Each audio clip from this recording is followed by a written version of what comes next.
Assalamualaikum warahmatullahi wabarakatuh. Kami ingin menjelaskan untuk mata kuliah keamanan jaringan mengenai privilege escalations. Sebelumnya, nama anggota kelompok kami yang pertama ada saya, Beliana Istiqomah dengan NIM A710190097. Kemudian ada Vivin Khotimah dengan NIM A710190099. Selanjutnya ada Fitri Wulansari dengan NIM A710190106. Kemudian ada Niken Ayu Fitria dengan NIM A710190109. Dan yang terakhir ada Zainatul Janani dengan NIM A710190114. Pengertian privilege escalations. Pengertian privilege escalations adalah cara umum bagi penyerang untuk mendapatkan akses tidak sah ke sistem dalam batas keamanan. Penyerang mulai dengan menemukan titik lemah atau celah untuk mendapatkan akses ke sistem. Mengenai jenis privilege escalations akan dijelaskan oleh Vivin Khotimah. Ya, ada jenis privilege escalation. Privilege adalah jenis aktivitas ketika seorang hacker mengeksploitasi bug, mengambil keuntungan dari kesalahan konfigurasi dan pemrograman atau menggunakan kerentanan apapun dalam sistem atau aplikasi untuk mendapatkan akses tinggi ke sumber daya yang dilindungi. Biasanya, ini terjadi ketika seorang penyerang telah menemukan pengintaian dan berhasil mengkompromikan sistem dengan mendapatkan akses ke akun tingkat rendah. Dalam hal ini, penyerang ingin memiliki pegangan yang kuat pada sistem dan mencari cara untuk meningkatkan hak istimewa, baik untuk mempelajari lebih lanjut atau melakukan serangan. Ada dua jenis escalation hak istimewa. Yang pertama ada privilege escalation horizontal dan privilege escalation vertikal.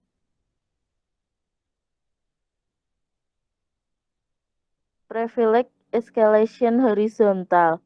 Privilege escalation horizontal berlaku untuk semua situasi ketika penyerang bertindak sebagai pengguna tertentu dan mendapatkan akses ke sumber daya yang dimiliki pengguna lain dengan tingkat akses yang sama. Misalnya, jika seorang penyerang menyamar sebagai pengguna dan mendapatkan akses tidak sah ke rekening bank mereka. Ini adalah contoh dari privilege escalation horizontal. Banyak kerentanan web dapat menyebabkan privilege escalation horizontal.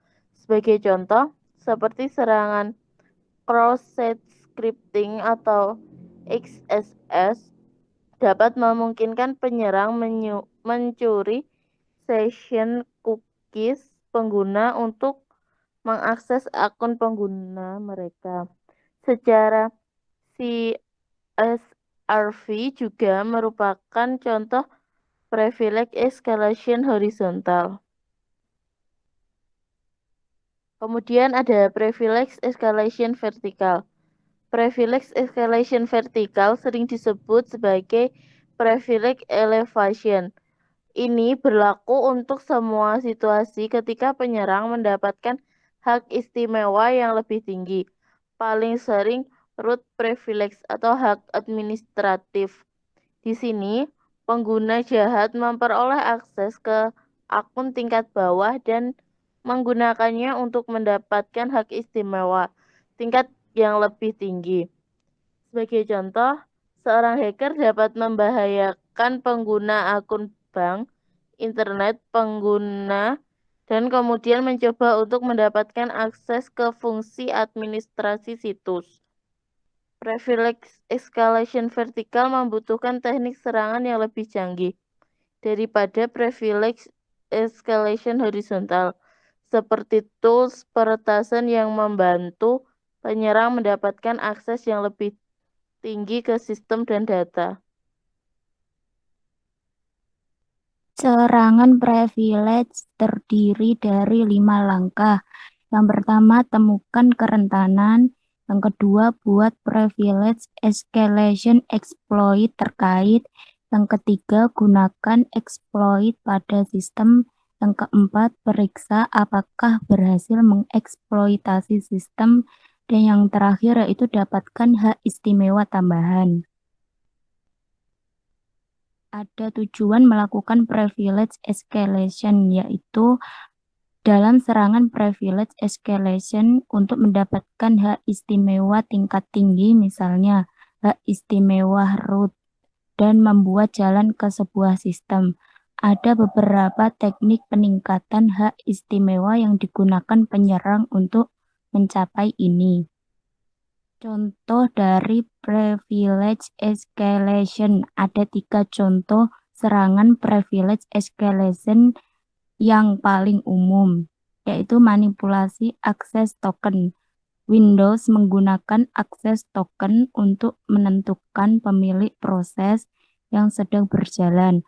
Dengan manipulasi token, penyerang membodohi sistem untuk meyakini proses yang sedang berjalan milik pengguna yang berbeda dari yang benar-benar memulai proses. Ketika ini terjadi, proses mengambil konteks keamanan yang terkait dengan akses token penyerang. Ini adalah bentuk peningkatan hak istimewa atau privilege escalation vertikal. Selanjutnya akan dilanjutkan oleh Zainatul Janani.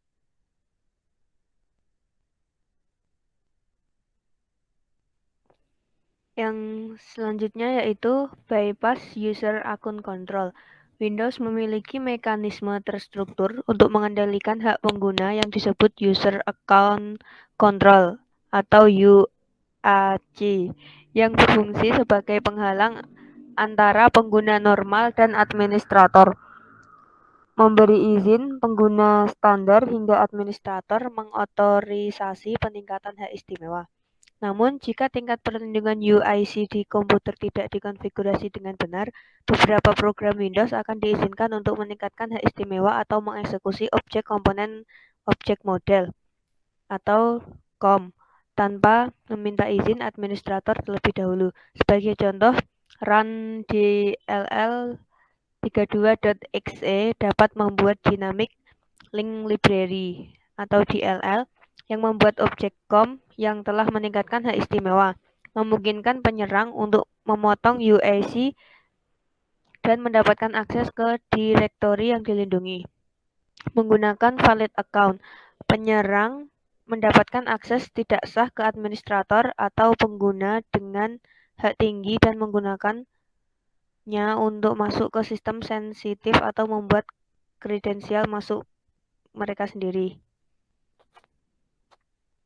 Bagaimana cara mencegah serangan ini? Salah satu cara yang paling sederhana, namun paling efektif untuk menghindari ancaman ini adalah menggunakan kata sandi akun administratif secara teratur dan menegakkan kebijakan kata sandi yang kuat. Misalnya, memastikan bahwa akun administrator lokal memiliki kata sandi yang kompleks dan unik untuk di semua sistem. Penting untuk memantau apa yang terjadi di lingkungan IT kalian untuk mendeteksi teknik seperti kredensial dumping. Batasi kredensial yang tumpang tindih di seluruh sistem untuk mengurangi risiko akses tidak sah lebih lanjut jika musuh memperoleh kredensial akun.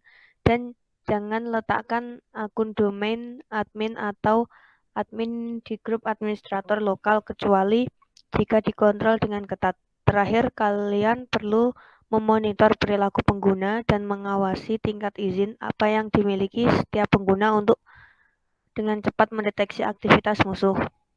Salah satu film yang akan kita bahas yaitu Who Am I.